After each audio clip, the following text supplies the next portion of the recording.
Vous avez toujours voulu investir dans l'immobilier, mais vous trouvez ça inaccessible? Avec Realty, il est possible de générer des revenus récurrents en quelques clics en investissant dans l'immobilier fractionné aux États-Unis. Vous recevez vos loyers toutes les semaines. Le plus avec Realty, c'est que vous n'avez pas à vous occuper de la gestion d'un bien immobilier. Ce spot vous est présenté en collaboration commerciale avec Realty. Pump.fun. 98,6% des memecoins ne parviennent jamais à être lancés. Une part très peu élevée des memecoins créés sur le launcher de Solana Pump.fun parviennent à éclore. 98,6% d'entre eux n'arrivent jamais sur Raydium, selon un nouveau rapport.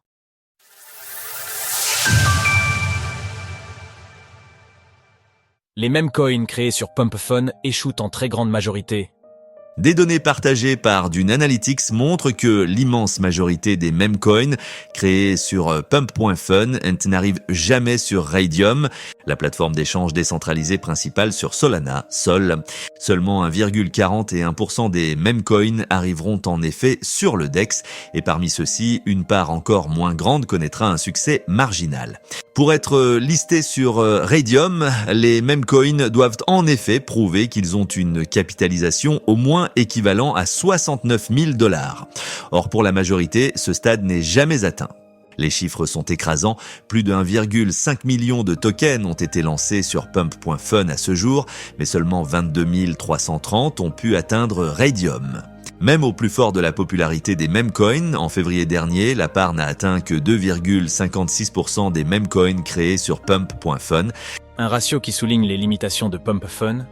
Selon l'analyste Adam Cochrane, parmi ceux qui réussissent à arriver sur Raydium, peu atteignent un niveau considérable de renommée et d'attrait. Pour preuve, peu dépassent le seuil de 20 millions de dollars de valorisation entièrement diluée, FDV. Autrement dit, même si tous leurs tokens étaient en circulation, ils ne dépasseraient pas cette somme en termes de capitalisation. Cela pourrait donc signifier un essoufflement de l'engouement pour les memecoins, toujours selon Adam Cochrane. Nous sommes enfin en train de nous débarrasser de ce cycle basé sur les mèmes. Les memecoins de Solana sont en effet souvent considérés comme des vecteurs d'engouement ponctuels, comme en a connu l'écosystème par le passé.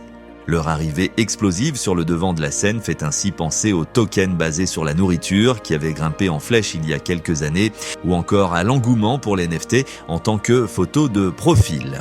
Solana sera-t-elle donc capitalisée et fidélisée au-delà des mèmes?